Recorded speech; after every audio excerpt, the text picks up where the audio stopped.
Esta mañana estábamos hablando de Trans Radical Engagement y con este concepto que no es nuestro, tomamos prestado, lo que hacemos es fijarnos en las relaciones que hay entre niñas trans y sus madres, ¿no?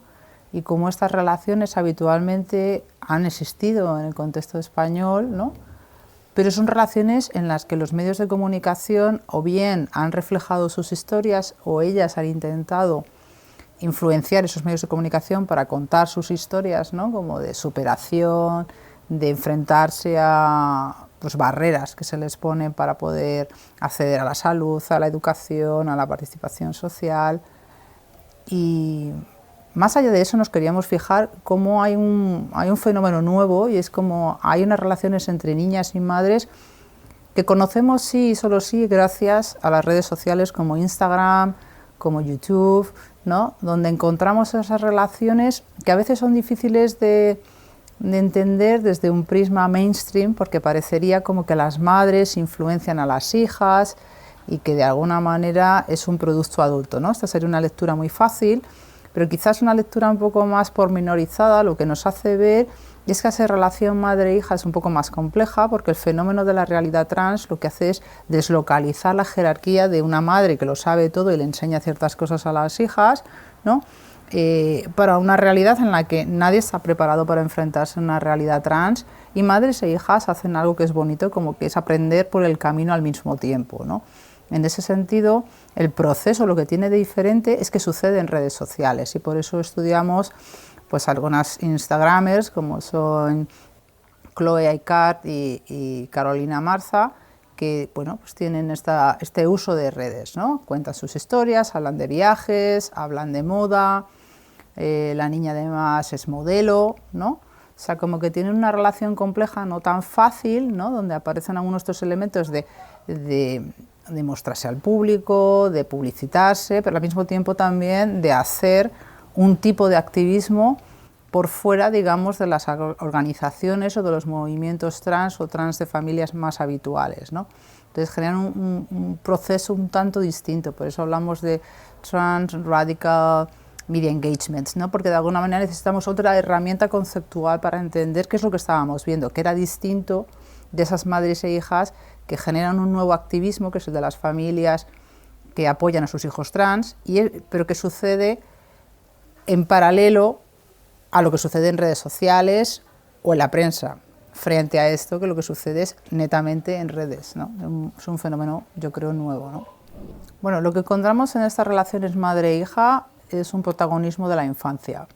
Yo creo que un giro necesario para pensar en las criaturas, ¿no? En la gente adolescente o niñas, es que tenemos que deslocalizar esa mirada adultocéntrica, con lo cual, si tú quieres una implicación y si tú quieres cambiar ese tipo de relaciones, tenemos que hablar de participación, y para hablar de participación o lo que se está proponiendo está centrada en las necesidades de la infancia, es participada por la gente joven y gira alrededor de sus tiempos, sus necesidades y sus formas de estar, o no deja de ser otro proyecto adulto, con una mirada adulta, con unos tiempos adultos y con una necesidad de producto, ¿no? de realizar cosas, cuando con la infancia lo que vemos son procesos que no siempre generan necesariamente un producto para cuando tú lo tienes que entregar, ¿no?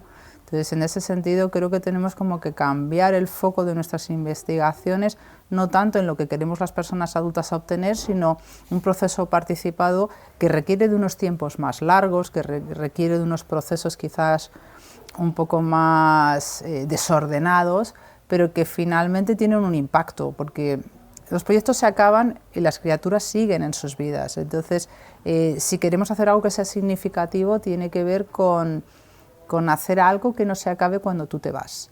Es decir, que la devolución a la comunidad, es decir, esta cosa del retorno de la investigación, tiene que ser a veces proveer de habilidades, tiene que ser procesos de empoderamiento, tiene que ser la escucha a sus necesidades y cómo puedes generar un impacto positivo en su entorno, creando algo, impulsando algo que ya es del interés de la gente joven, ¿no?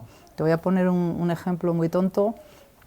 Una vez trajimos a una persona a hacer una sesión de poesía trans a clase, a Chus García, y y nos parecía como guay traerles a los chavales como una cosa que no iban a tener en el barrio de clase obrera en el que yo trabajaba, ¿no? Y de pronto lo que no nos estábamos dando cuenta es que en esa clase estaban pasando cosas mucho más interesantes. Teníamos una persona no binaria en esa misma clase que había habido bastante acoso desde el principio del curso, pero que profesorado y alumnado habían conseguido como girar a esa situación a través de mucha más participación, a través de una clase en la que se trabajaba por proyectos, más centrada en las necesidades de la infancia, y las propias cosas que sucedían en clase eran incluso más interesantes que traer a nadie de fuera. Entonces, que la mirada adultocéntrica, tú vienes con tu película y en realidad la gente joven está viviendo otras cosas que son mucho más interesantes las que tú les propones. Entonces, para que sea significativo, nuestro trabajo de investigación tiene que basado en sus necesidades, en sus procesos, porque muchas veces nos acercamos a la infancia o a la gente joven para coger algo e irnos. Entonces, esta mirada extractivista, la gente adulta en la investigación, pues necesitamos repensarla un poco, ¿no? Y hacérnoslo mirar. Hombre, los medios de comunicación mainstream habitualmente se acercan a los fenómenos trans y de la gente trans más joven de una manera, pues no sé cómo decirlo, muy sesgada, muy inclinada a qué mensaje es el que quiero contar, ¿no? Yo creo que a veces la historia está escrita antes de salir de casa, antes de entrevistar a la propia persona, ¿no?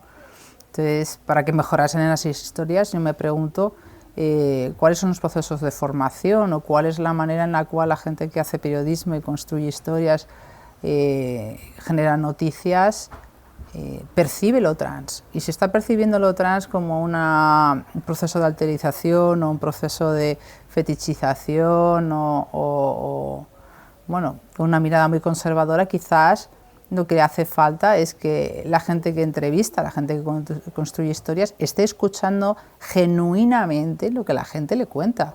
Porque hay una cosa que dicen los adolescentes y es, las personas adultas no nos escucháis. No es que la gente adolescente no cuente cosas, no es que no tengan cosas que contar, no es que no encuentren las palabras para explicar lo que les pasa, es que las personas adultas no les escuchamos. Entonces, claro, de lo que nos cuentan, a veces las noticias recortan y nos dan una pieza manufacturada de algo que las personas adultas estábamos buscando en su narrativa para montar la noticia, para contar algo particular, y hemos recortado todo lo demás que nos estaban diciendo. O sea que yo creo que ahí, si nos ponemos a escuchar a la gente joven, nos daremos cuenta que tienen cosas que decir y que además nos recuerdan constantemente que no les escuchamos. Porque no dicen las cosas como queremos, porque no dicen lo que queremos, porque no lo dicen cuando queremos. Entonces hay algo que cae más de la responsabilidad adulta de lo no lo estamos haciendo muy bien. Y esto pasa también en cómo se construyen las noticias, cómo se hace periodismo, cómo se transmiten las historias, ¿no? Bueno, yo creo que es una cuenta de Instagram y una de YouTube que lo que está haciendo es un poco hacer un espejo como de su vida. Es verdad que no es un espejo literal, porque siempre que haces una foto eliges la mejor pose posible, tienes el mejor aspecto, no el de que tienes ojeras.